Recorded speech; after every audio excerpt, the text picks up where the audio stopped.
The desert sun hammered down, turning the dust devils into swirling demons. Sarah tasted grit with every breath, each one a ragged sob she tried to swallow. The auctioneer, a fat man sweating through his linen shirt, bellowed, "Sarah May, fresh off the wagon train, folks. Perfect for breeding, strong hips, young blood." The men leered. Their laughter, thick and cruel, echoed off the adobe walls of the makeshift auction yard. Sarah's dress, already torn during the journey, felt like a brand. Each bid was a hammer blow, chipping away at the last of her hope. She squeezed her eyes shut, wishing she could disappear into the parched earth.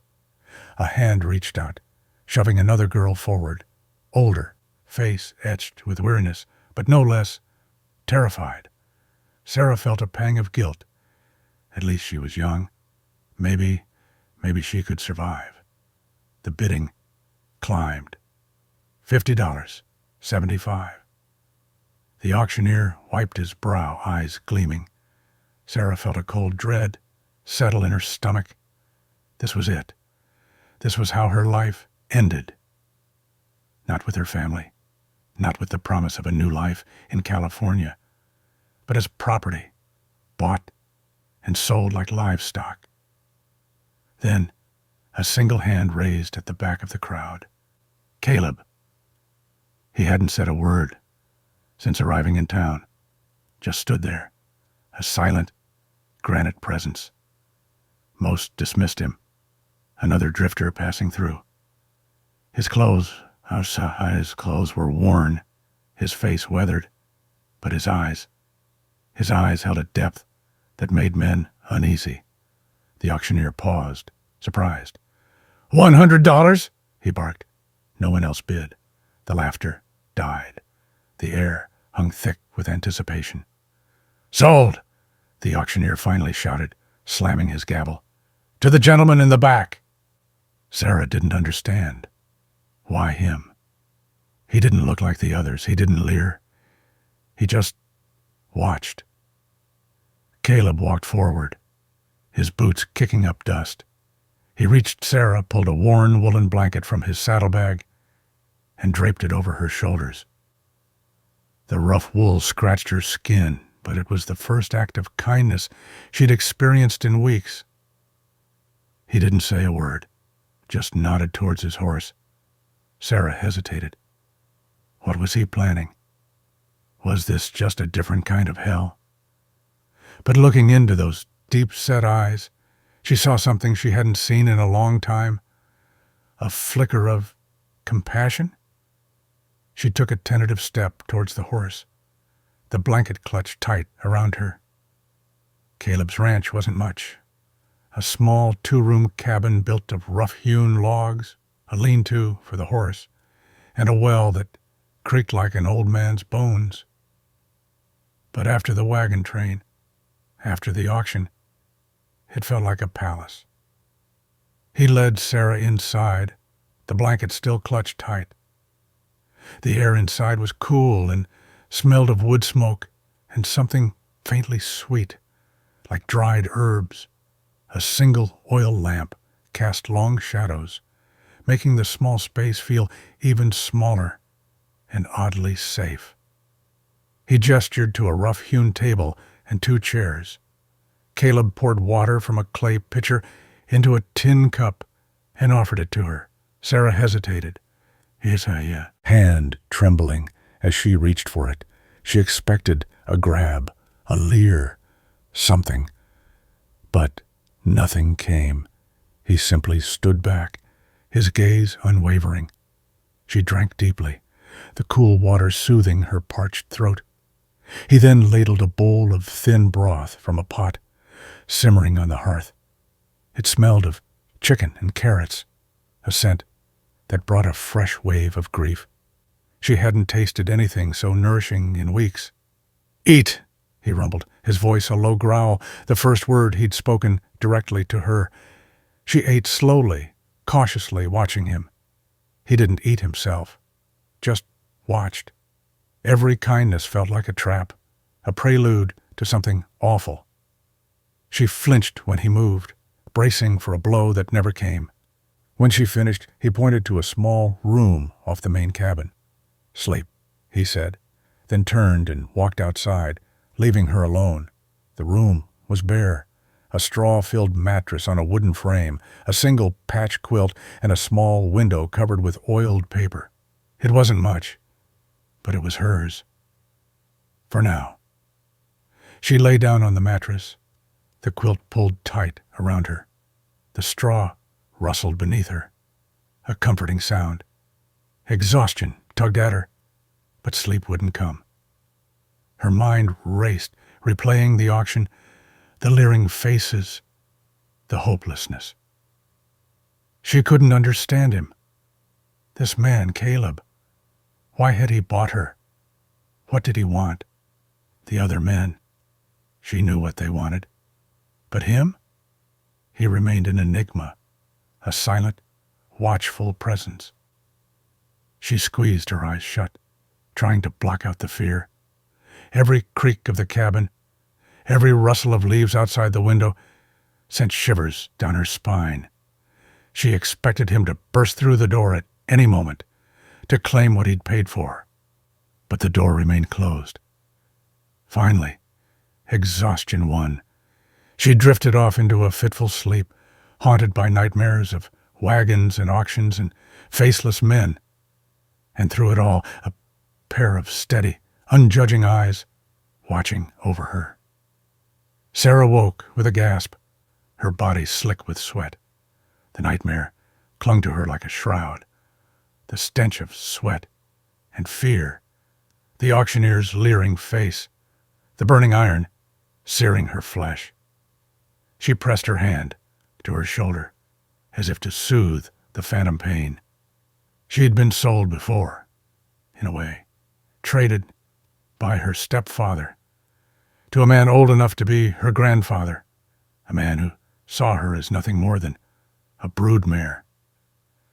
The nightmares always came back to that, the branding iron, the forced submission, the hollow emptiness inside. She sat up, her heart hammering against her ribs. The cabin was silent, the only sound the gentle crackling of the fire in the hearth. Caleb was gone. She rose and walked to the small window, peering out into the pre-dawn light. The sky was just beginning to lighten, painting the horizon in shades of gray and rose. Caleb was out by the corral, tending to his horse. He moved with a quiet efficiency, his movements economical and precise. She watched him for a long time, trying to decipher his intentions. Was he waiting for her to heal? To become useful? Or was there something else at play? Later that evening, as she helped him prepare supper, a simple meal of beans and cornbread, her sleeve slipped, revealing the brand on her shoulder. It was small, almost faded, but it was there. A crude, misshapen letter H burned into her skin, a mark of ownership. She saw Caleb's eyes flick to it, his gaze lingering for a moment before returning to the fire. His jaw tightened, a muscle twitching in his cheek. He didn't say a word, didn't ask any questions. He just turned and placed another log on the fire, the flames leaping higher, casting flickering shadows across his face. The silence stretched between them, thick and heavy.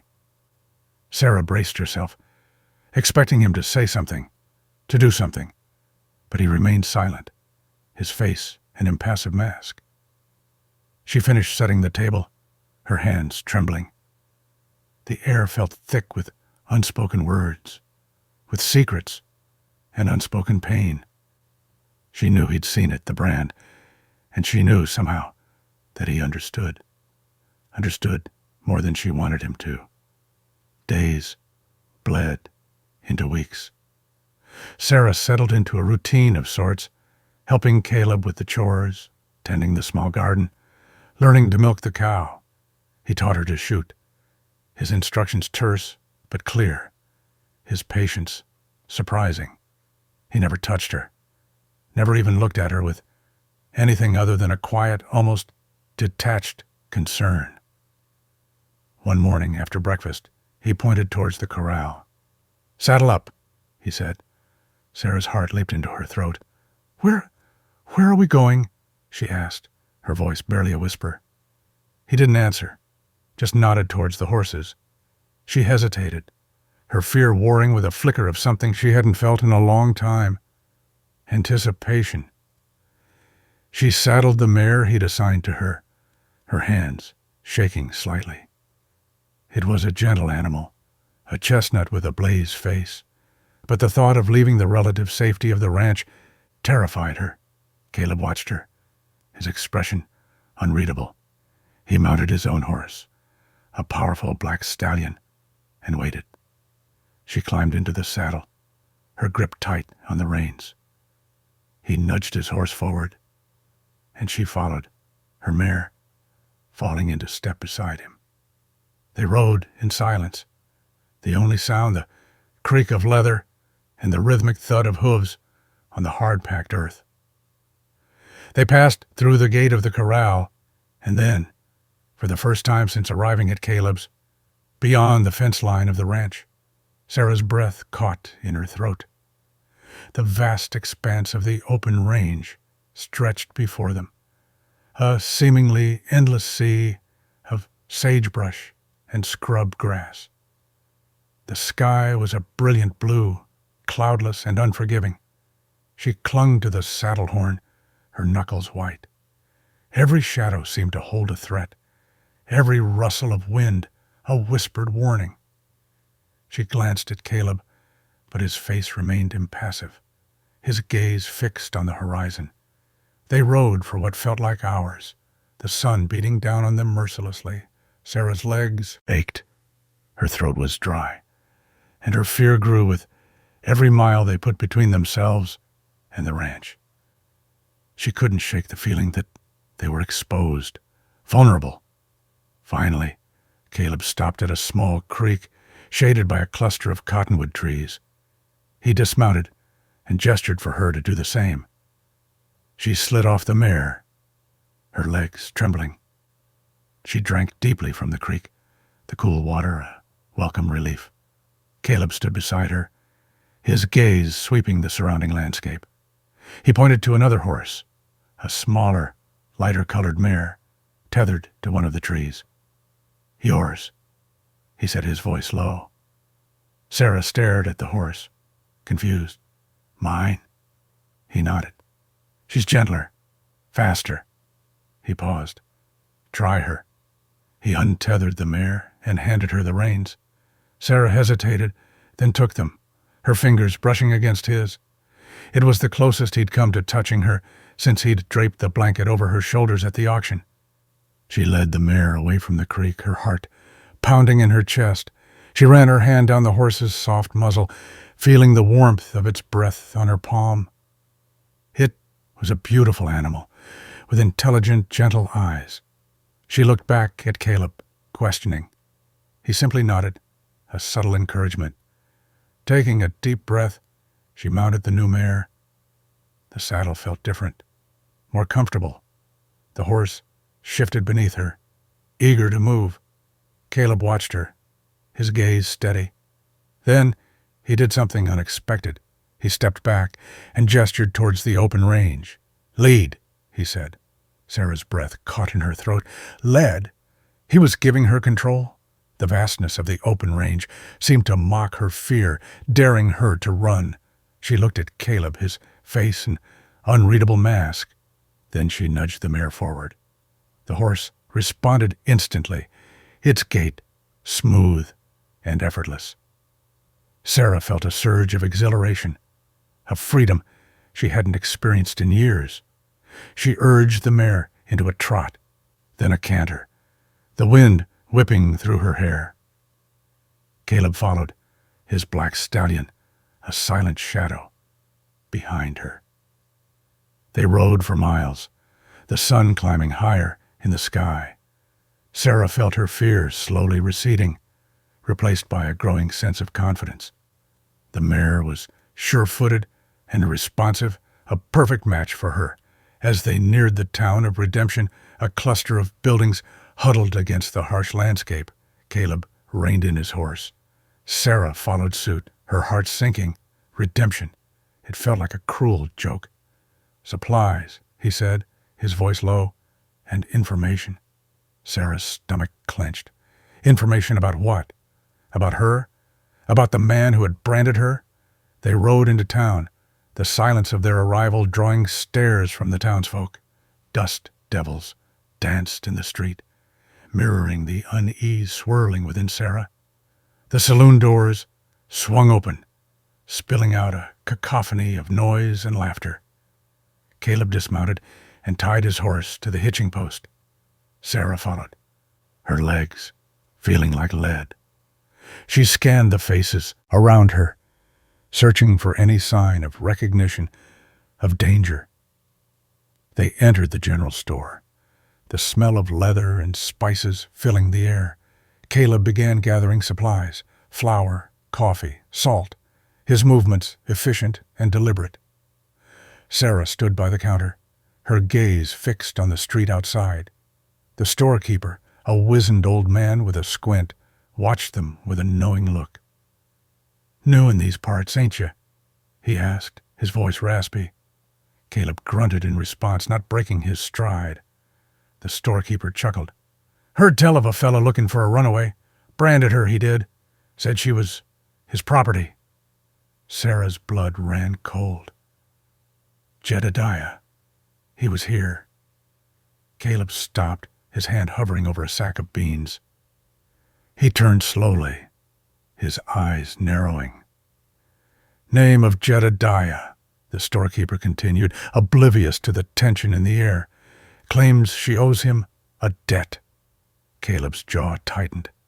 He placed the sack of beans on the counter, his movements suddenly deliberate. "Sheriff?" he asked, his voice a low growl. "Sheriff's got no time for runaway wives," the storekeeper said with a shrug. "Says it's a family matter." Sarah felt a wave of despair wash over her. She was trapped. Caleb paid for the supplies, his eyes never leaving the storekeeper's face. He picked up the bags and turned to Sarah. "Let's ride," he said, his voice flat. As they left the store, Sarah saw him. Jedediah. He was standing across the street, leaning against the saloon, his eyes fixed on her. A cruel smile twisted his lips. Caleb saw him too.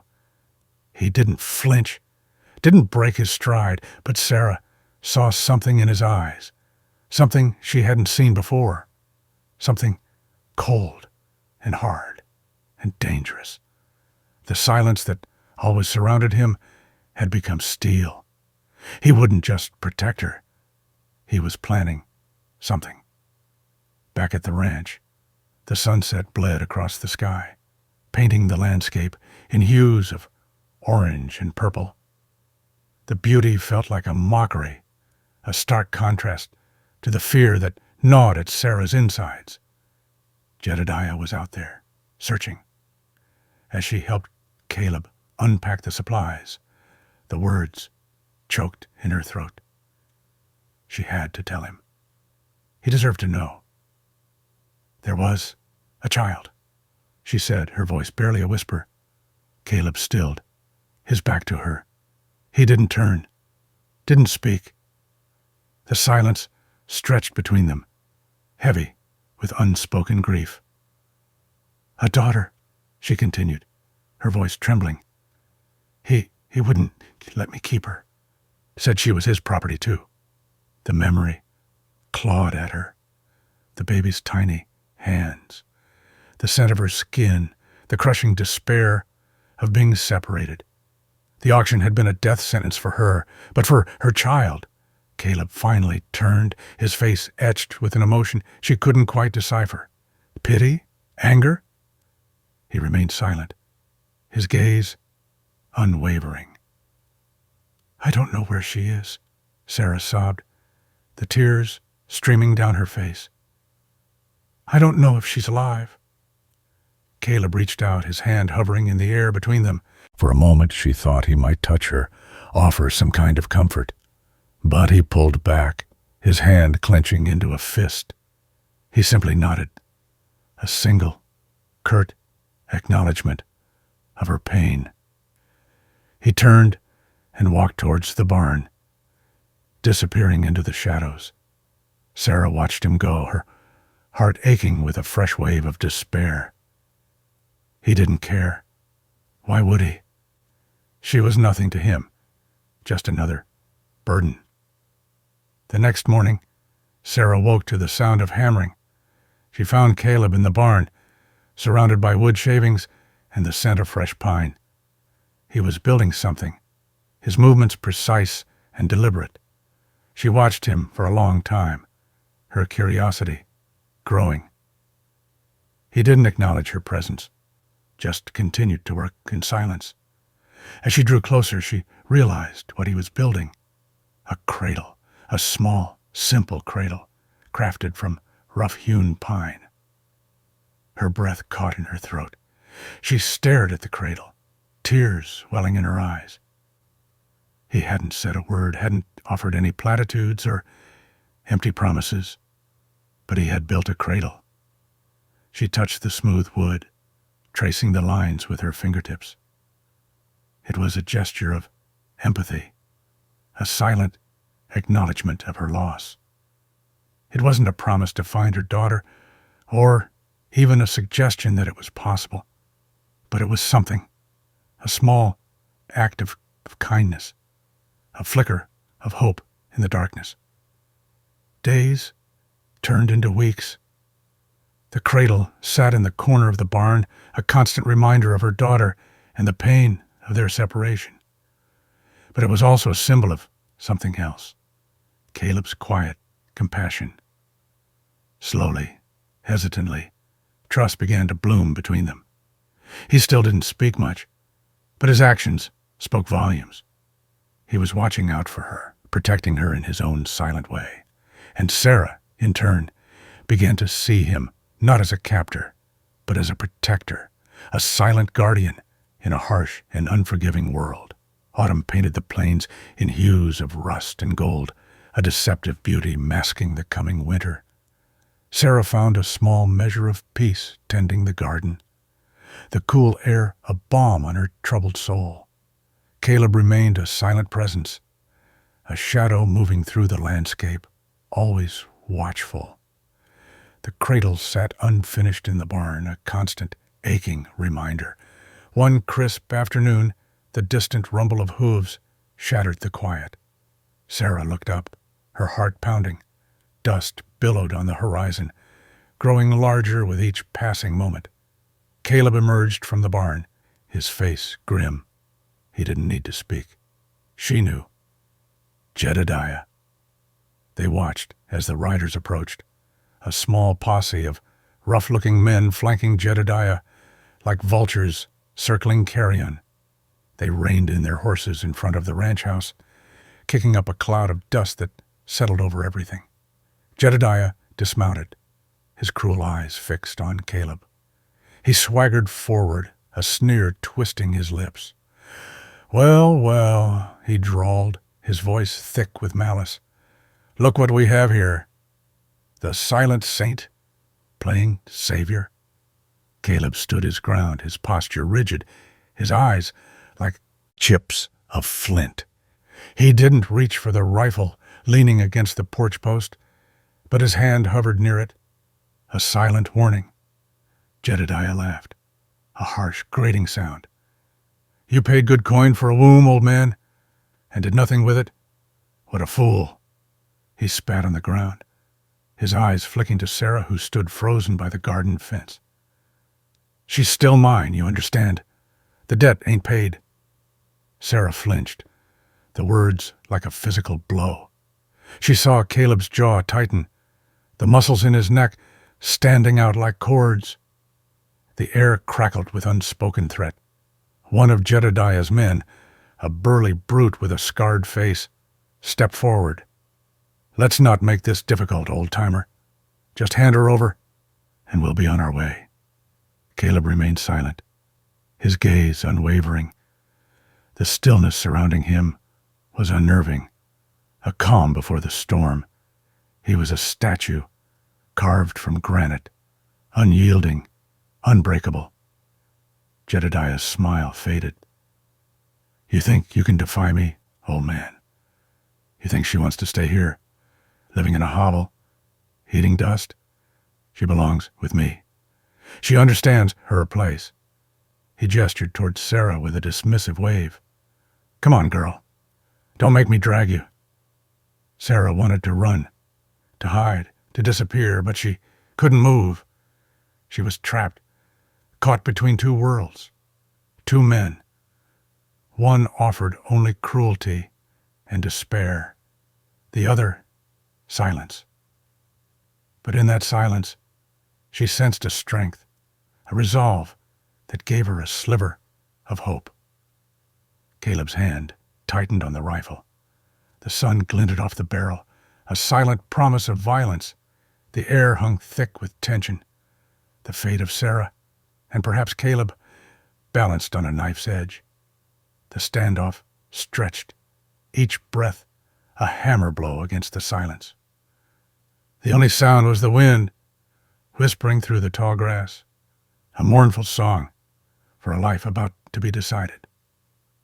Jedediah, emboldened by Caleb's continued silence, took another step forward, his hand hovering near the pistol at his hip. "Last chance, old man," he sneered. "Step aside, or you'll regret it." Caleb didn't flinch. He simply shifted his weight, the movement barely perceptible, yet it spoke volumes. He was ready. Sarah watched, her heart pounding against her ribs. She knew what was coming, a gunfight, bloodshed. And for what? For her? She was tired of being a pawn, a possession to be bought and sold. Suddenly she found her voice, a small, defiant sound that cut through the tension. "Stop!" she cried. "Just stop!" All eyes turned to her. Jedediah smirked. "Finally come to your senses, have you?" Sarah ignored him. She looked at Caleb, her gaze pleading. "Don't," she said, her voice trembling. "Don't do this for me." Caleb looked at her, his eyes searching. He saw the fear in her eyes, the weariness in her soul, and he understood. This wasn't his fight. It was hers. Slowly, deliberately, he lowered the rifle. He leaned it back against the porch post, the sound echoing in the stillness. Jedediah laughed, a triumphant, ugly sound. "Smart move." "Old man," he said. "Now, get out of the way." No, Caleb didn't move. He stood his ground, his presence a silent challenge. Jedediah hesitated, his confidence wavering. He knew that Caleb, even unarmed, was a force to be reckoned with. "Let's go," Jedediah barked at his men. They moved forward, flanking him as they approached Sarah. She braced herself, her body trembling. But then Caleb spoke. His voice was low, gravelly, a sound rarely heard, but now carrying the weight of the mountains themselves. "Sunset," he said, his gaze fixed on Jedediah. "Town center, you and me." Jedediah stopped, his eyes narrowing. He recognized the challenge, the unspoken promise of a reckoning. A slow grin spread across his face. "You got yourself a deal, old man. Sunset it is." He turned to Sarah, his eyes filled with malice. "Enjoy your last few hours of freedom, sweetheart, because after sunset, you're mine." He grabbed her arm, his grip tight, and began to drag her towards his horse. But Sarah wouldn't budge. She stood her ground, her eyes blazing with defiance. "I'm not going anywhere with you," she said, her voice strong and clear. "I'd rather die." Jedediah's face contorted with rage.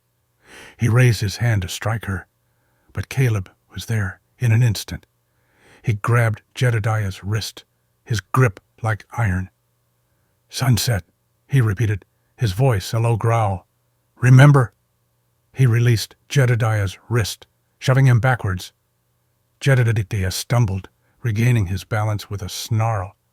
"You'll pay for that, old man," he spat. "You'll pay." He remounted his horse, his men following suit. They rode off, leaving Sarah and Caleb standing in the dust as the sun began to dip below the horizon, painting the sky in hues of orange and red. Caleb prepared to leave. He saddled his black stallion, his movements deliberate and efficient.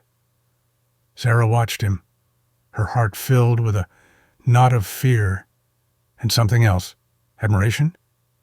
He checked the cinch, tightened it, and then turned to her, his gaze unreadable. He reached into his saddlebag and pulled out a small, worn pistol. He checked the cylinder, then handed it to Sarah. She stared at the weapon, her hand trembling as she took it. She'd never fired a gun in her life. I don't know how," she stammered. Caleb showed her how to cock the hammer, how to aim, how to squeeze the trigger. His movements were slow, patient, his touch surprisingly gentle. He didn't say a word, but his eyes conveyed a silent message. "Protect yourself." He mounted his stallion, the leather creaking softly in the gathering dusk. He looked at Sarah one last time, a flicker of something akin to concern in his eyes. Then he turned his horse and rode towards town. Sarah watched him go, the pistol heavy in her hand. The silence descended again, broken only by the chirping of crickets and the distant howl of a coyote. She felt utterly alone, yet somehow stronger. Caleb had given her a weapon, but he had also given to her something more valuable, a reason to fight. The air grew colder as the last sliver of sun disappeared below the horizon. Sarah walked back to the house, the pistol clutched tightly in her hand. She sat on the porch, watching the road, waiting. The sound of gunfire shattered the silence. 2 shots, then a pause, then a rapid volley. Sarah's heart leaped into her throat. She knew it had begun. She stood, her legs trembling, and took a deep breath. She cocked the pistol, the click sounding deafening in the stillness. Then she ran towards the sound of the gunfire. She arrived at the edge of town, just as the shooting stopped. The street was deserted, the only light coming from the flickering lanterns in the saloon windows. She saw Caleb standing in the middle of the street, his back to her. He was swaying slightly, his left arm hanging limply at his side. Jedediah lay sprawled on the ground a few feet away, a dark stain spreading across his chest. 2 of his men were also down, motionless. The other 2 were nowhere to be seen. As Sarah watched, Jedediah stirred, groaning. He reached for a pistol lying beside him. Caleb turned, his face grim, and raised his own weapon. But before he could fire, Jedediah squeezed off a shot. Sarah saw Caleb flinch, his body jerking violently. He remained standing, but she knew he was hit. Without thinking, she raised her own pistol and fired. The recoil surprised her, the gun bucking in her hand. She saw Jedediah's eyes widen in surprise as the bullet struck him in the head. He slumped back, lifeless. Sarah stood there, the pistol still smoking in her hand, her body trembling. She had killed a man. The realization hit her like a physical blow. Then she saw Caleb stumble. He reached out to steady himself, but his legs gave way. He collapsed to the ground. Sarah ran to him, dropping the pistol beside him. She knelt beside him, her hands shaking as she examined his wound. The bullet had struck him in the shoulder, high up near his neck.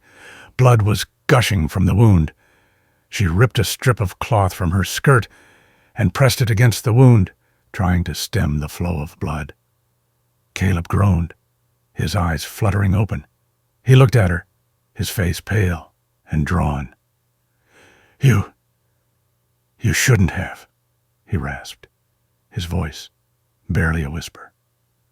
"Hush," Sarah said, her voice trembling. "Save your strength."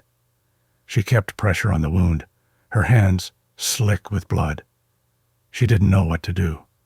She had no medical skills, no idea how to save him. She looked around, desperate.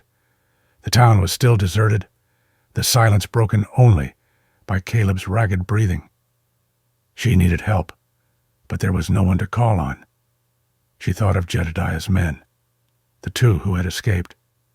They would be back, she knew it. They would want revenge. She had to get Caleb to safety. With a surge of adrenaline, she managed to drag him onto his horse. It was a struggle. His weight, almost too much for her, but she managed it. She climbed up behind him, holding him tight as she guided the stallion out of town. They rode slowly, carefully, back towards the ranch. Caleb was barely conscious, his body limp against hers. She prayed he would make it. She didn't know what she would do without him. Back at the ranch, she managed to get him into the house and onto the bed. She cleaned his wound as best she could, bandaging it tightly with clean cloths. She didn't know if it was enough. She spent the night watching over him, tending to his fever, praying for a miracle. He tossed and turned in his sleep, muttering incoherently. She held his hand, whispering words of comfort, hoping he could hear her. By morning, the fever had broken. Caleb was still weak, but he was conscious. He looked at Sarah, his eyes filled with gratitude. "You saved me," he said, his voice still weak, but stronger than before. Sarah smiled, tears welling up in her eyes. "You saved me first," she said. He closed his eyes, exhaustion washing over him. Sarah let him sleep, knowing he needed the rest. She went outside, the morning sun warming her face. She looked out over the land she now called home. She walked towards the barn, drawn by an unseen force. Inside she found it, tucked away in a corner, covered in dust. It was an old branding iron, the iron Jedediah had used to mark his cattle, his possessions. She picked it up, the cold metal heavy in her hand.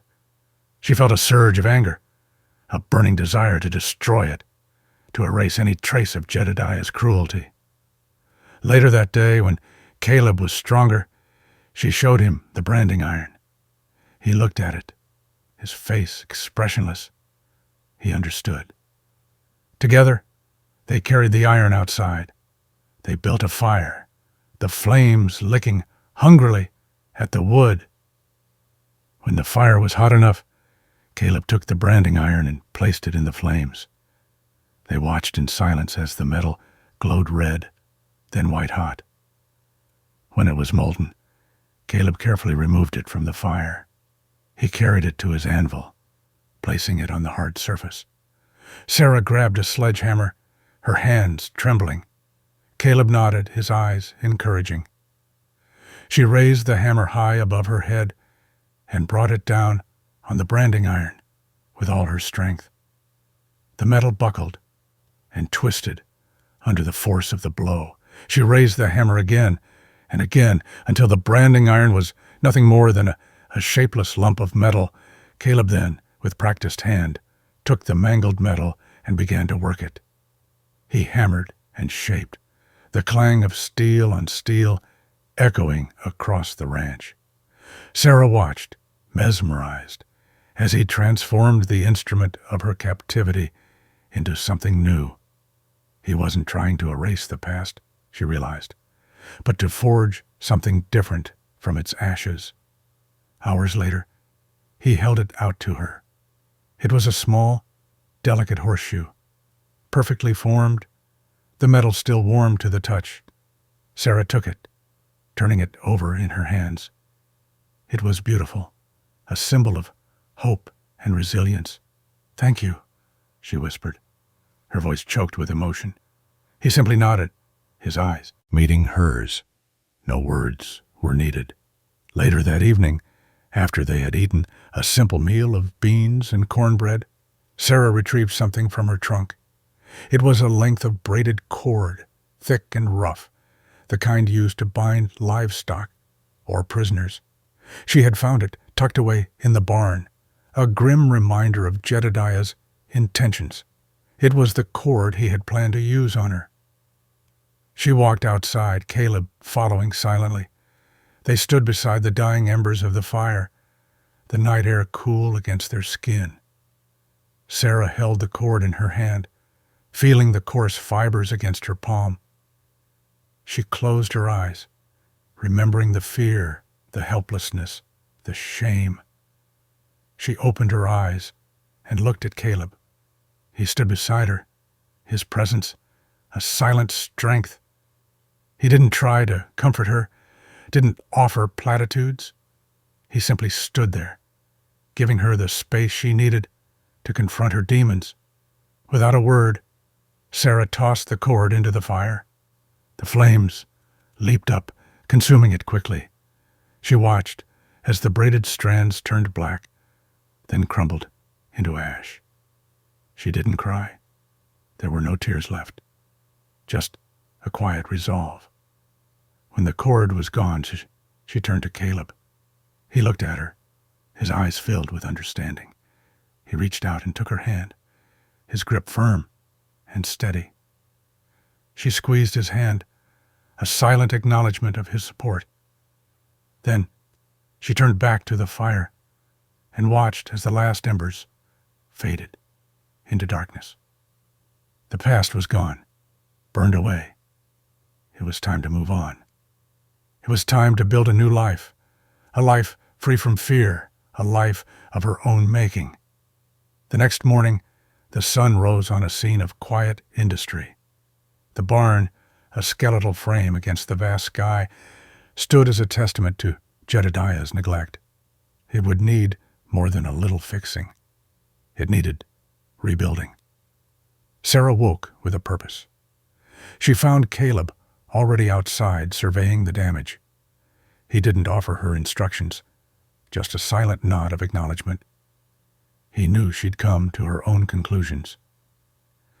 They started with the fallen timbers, hauling them away, clearing the ground.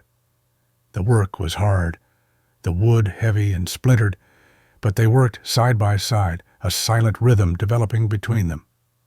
He'd lift, she'd guide, he'd saw, she'd stack. The days bled together, marked only by the rising and setting sun. They felled trees, hauled lumber, and began to piece the barn back together, plank by plank. Sarah swung a hammer with a newfound determination. Each nail she drove was a stake in her own claim, a declaration of independence. She wasn't just building a barn, she was building a future. Caleb never took over, never assumed she couldn't handle a task. He offered advice when asked, his voice low and steady, but mostly he just worked beside her, a silent partner in her endeavor. He'd anticipate her needs, handing her a tool just as she reached for it, a wordless understanding passing between them. One afternoon, struggling to lift a particularly heavy beam, Sarah felt a wave of frustration wash over her. She wanted to give up, to let the weight crush her. But then she saw Caleb, his eyes fixed on her, a quiet encouragement in their depths. She took a deep breath, found a new grip, and with a grunt of effort, hoisted the beam into place. He didn't say a word, just nodded, a hint of a smile playing on his lips. He knew she could do it. He had faith in her, and that faith, more than any physical strength, gave her the power to persevere. As the barn began to take shape, so did Sarah. Her muscles grew stronger, her movements more confident. She walked taller, her gaze steadier. The fear that had haunted her for so long began to recede, replaced by a quiet sense of purpose. The new barn wasn't just a shelter for livestock.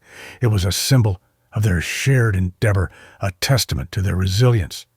It was a place where Sarah had a voice, a choice, a hand in shaping her own destiny.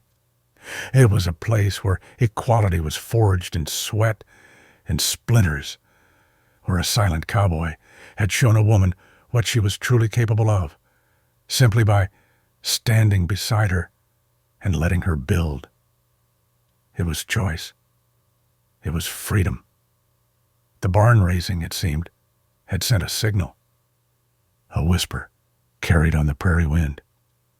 One evening, as the sun bled crimson across the horizon, a lone figure appeared on the ridge.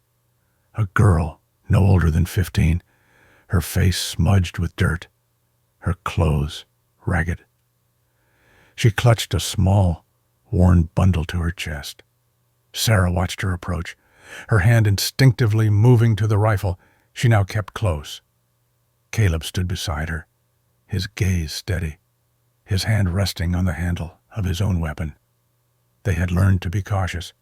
Trust was a rare commodity in this land. As the girl drew closer, Sarah could see the fear in her eyes, the desperation etched on her face. She lowered her rifle. This wasn't a threat. This was a survivor. "Hello," Sarah said, her voice soft. "What's your name?" The girl hesitated, then spoke, her voice barely a whisper. "Eliza." "Eliza," Sarah repeated. "You're welcome here. Are you hungry?" Eliza nodded, her eyes fixed on the ground. Sarah led her to the house, Caleb following silently behind. He busied himself with the horses, giving them space, giving them both time. Inside, Sarah offered Eliza water and a piece of bread. The girl devoured it, her hunger evident.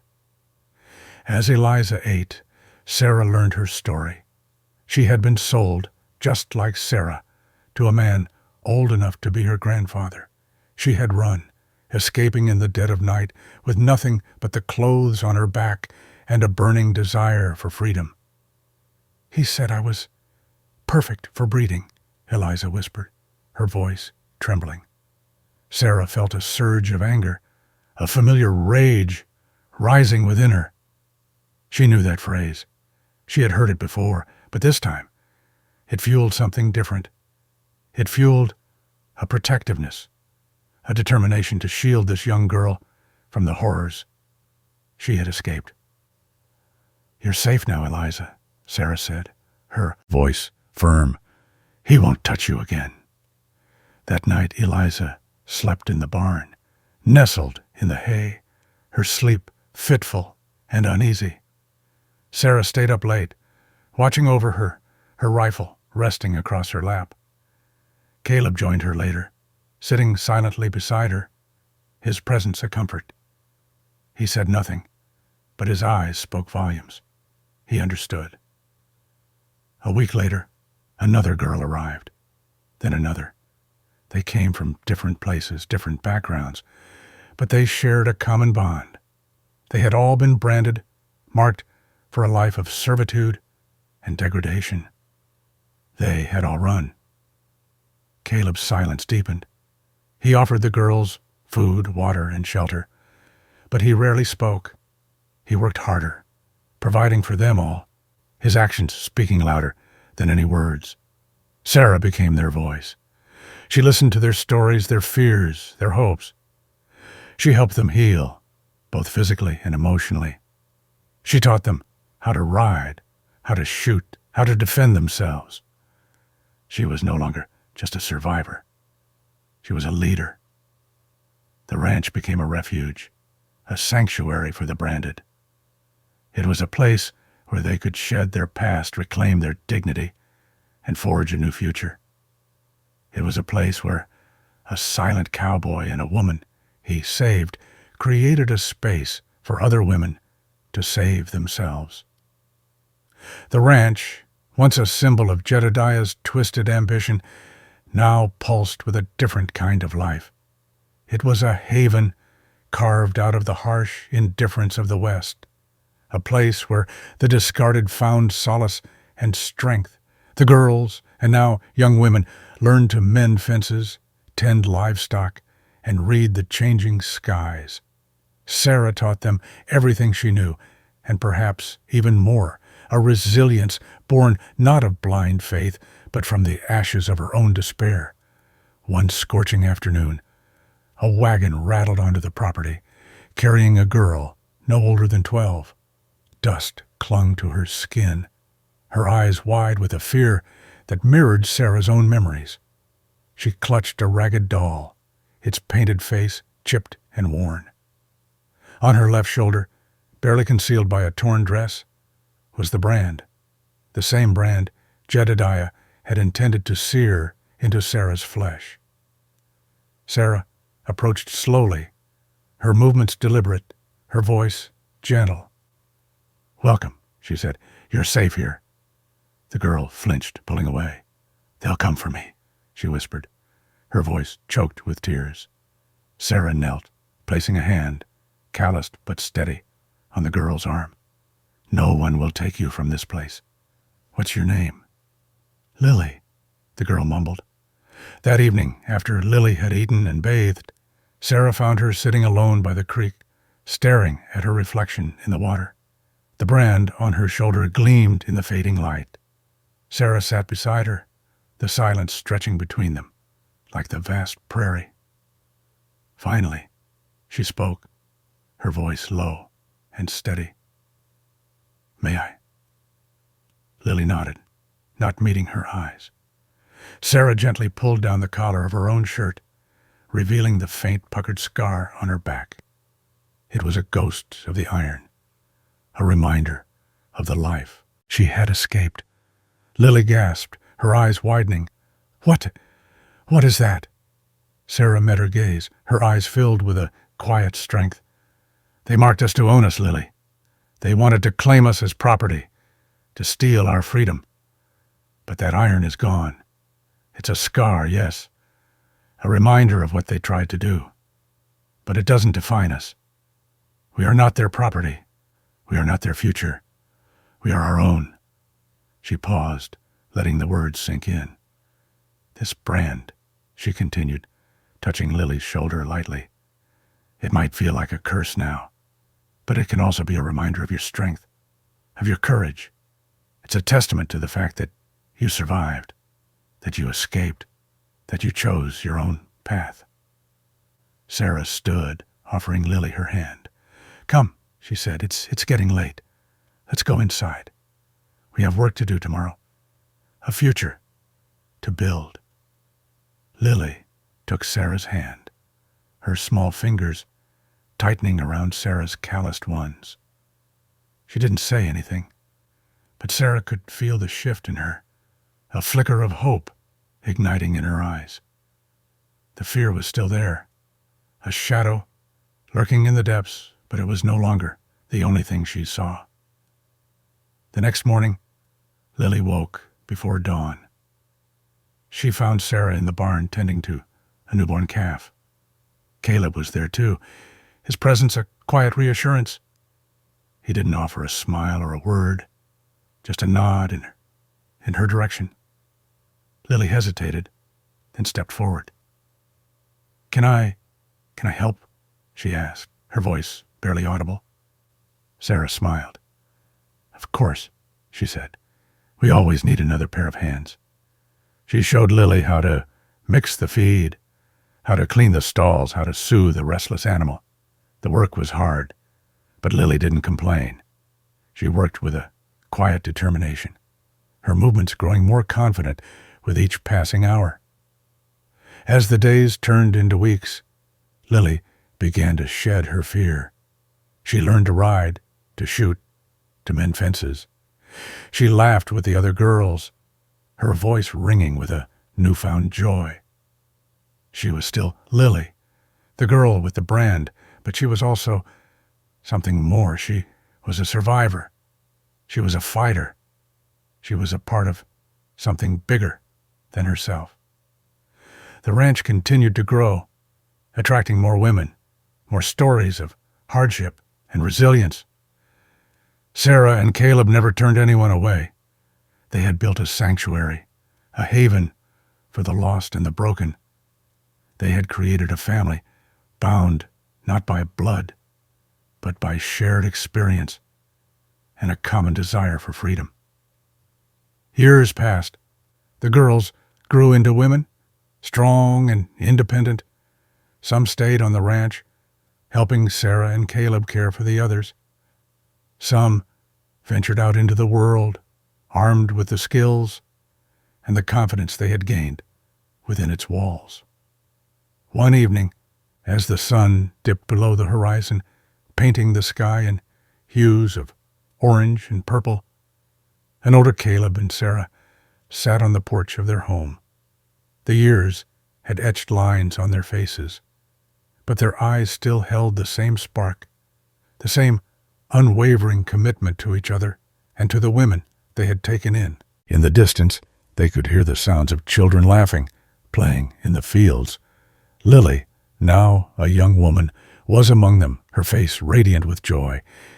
She was married now to a kind and gentle man, and she had 2 children of her own. The brand on her shoulder was still there, a faint reminder of her past, but it no longer defined her. It was simply a part of her story, a testament to her strength and her resilience. Sarah leaned into Caleb, resting her head on his shoulder. The silence stretched between them, comfortable and familiar. Finally she spoke, her voice soft and filled with gratitude. "They called me a womb," she said, "but you saw me as a woman, and because of that, I became more." Caleb wrapped his arm around her, his hand resting on hers. He didn't say anything, but his eyes spoke volumes. He had always known what she was capable of. He had always seen the strength and the resilience that lay within her. He had simply given her the space and the support she needed to find it herself. The sun dipped below the horizon, casting long shadows across the land. The children's laughter faded into the distance. Sarah and Caleb sat on the porch, watching the stars begin to appear in the darkening sky. They had built a life together, a life filled with love, loss, and unwavering hope. They had created a legacy, a testament to the power of compassion and the enduring strength of the human spirit.